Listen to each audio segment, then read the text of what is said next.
I cannot be quite so eloquent as Lynn, but hopefully I can give you some of the significance of what's been accomplished here beyond the geology, but the significance of the geology for everyone else, and particularly the information. I don't have 37 years at JMU, I only have 7 years at JMU, but before that I was in West Virginia, and before that I was a high school teacher in North Carolina. And actually it was at that point in time, 1986, a cousin of mine who was a teacher in Ohio came down and we took a trip. We, armed with a field guide and roadside geology of Virginia, we took a trip and we ended up in this area.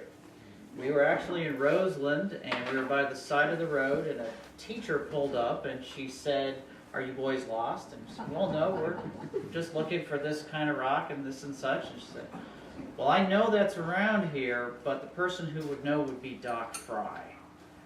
And why don't you just, here's how you get to the Tyro store, and you can talk to them, they'll call him up." And we went to the Tyro store, which I know is not the Tyro store anymore, but that fella got out a phone book and he called up Doc Fry and says, "I'm not getting an answer, but I bet you he's there. Here's how to find his house." And so we went up there and we knew we were in the right place because there were big rocks laying around all over the place. And knocked on the door, and this rather stern-faced man opened the door and said, "What do you want?"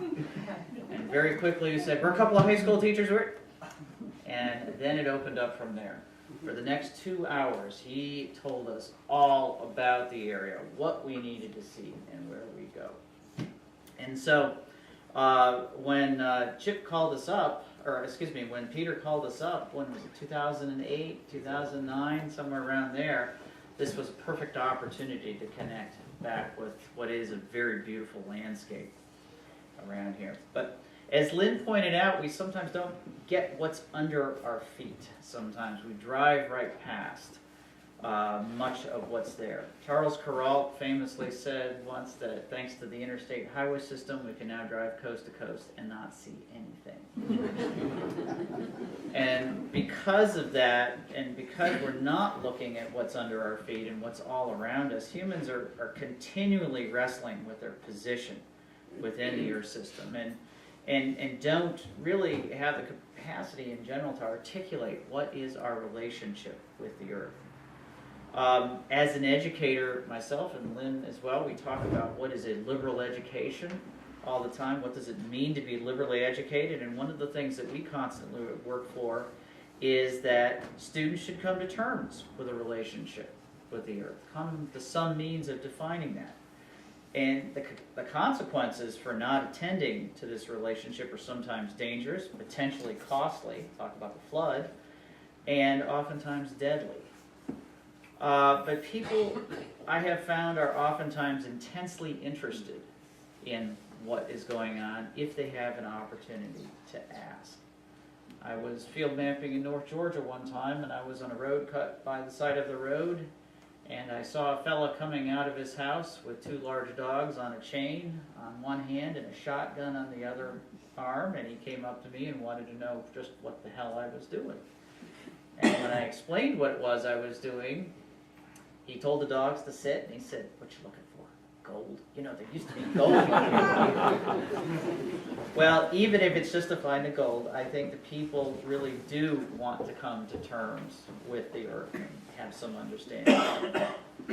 I know a group of people, earth science educators, about 2009, about the same time, came out with a set of principles for earth science literacy. That is, to be literate in earth science, to understand the Earth. Here is what students, particularly pre-college students, needed to know.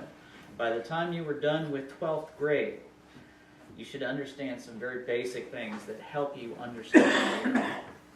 And this trail and the related materials, the field guide and other things that we'll continue to work on, actually will allow visitors to understand some of that. And first of all, the Earth is very old. The rocks that we look at here provide a record of both gradual change and catastrophic change. that when we look at the whole interaction of everything, we see that the Earth is very complex. Rock interacting with water, interacting with vegetation. There you go, Chip, vegetation.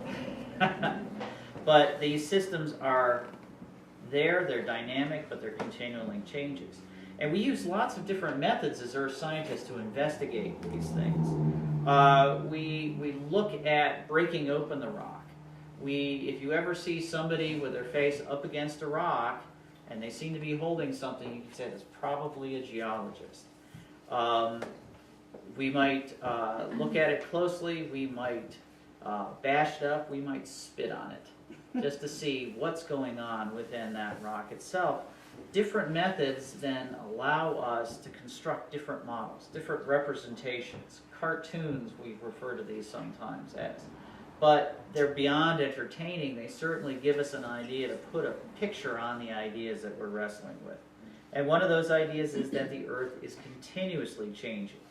So you can see this array of rocks here. These are out of the streams, right, out of the Rockfish Valley around here, the cobbles that we refer to, things that you can pick up and look at.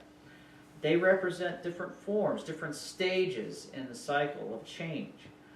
Different landscapes are going to result from that. And that these rocks here, you'll find this is very brittle, falls apart easily, badly weathered, but this ends up someplace else. It's taken from here and ends up in the Chesapeake Bay. It's transported elsewhere, so that change and movement is constantly going on. And a lot of what's driving that is water. That Earth is a water planet, and we really have to understand not just how water shapes landscapes, but what is unique about it, what makes it special. And then finally, the natural hazards that are there. To understand where we are with respect to the Earth, there are natural hazards that pose risks to humans. They're the result of natural processes. They have shaped the history of human societies. They can be sudden and they could be gradual as well. But if people are earth science literate, if they understand the relationship with their Earth, it is essential then that that's there to help reduce risks from these natural hazards. So what's the first step here in this? Well, there's lots of trails I've seen around. They're attractive, they have varying degrees of marketing, and they all have varying levels of effectiveness in reaching their audiences with earth science information. So our work on this trail differs from many in that our work from its inception was as an educational project. As I said, we were first called by Peter, asking us to help tell the story of the geologic evolution of this area. And the interest and enthusiasm from both Peter and Chip suggested that we ought to have far more than a casual role than this. This is a much, much larger project. So with Martha, whose academic program was based on communicating earth science content to non-scientific audiences, it's turned itself into a rich educational environment with Lynn's rich input and designed to speak to those not only with a deep knowledge of the earth sciences, but also to those that have always been interested in the earth, but have not known where to start asking questions. And so, this last element is most important, the asking of questions. In essence, this trail is incomplete and will always remain so. But any trail so designed will remain incomplete, and this is not a problem. The Earth itself is not complete, so why should any representation of it be complete? If this trail were to be considered finished in the end, all the information contained within these materials would simply be conclusions and could not be argued, discussed, debated. Like the Earth in this particular landscape, the trail and the materials should be open to inquiry by all visitors. It's through inquiry that teachers and students, parents and children, or friends and companions can construct this more meaningful relationship with the Earth. Thank you.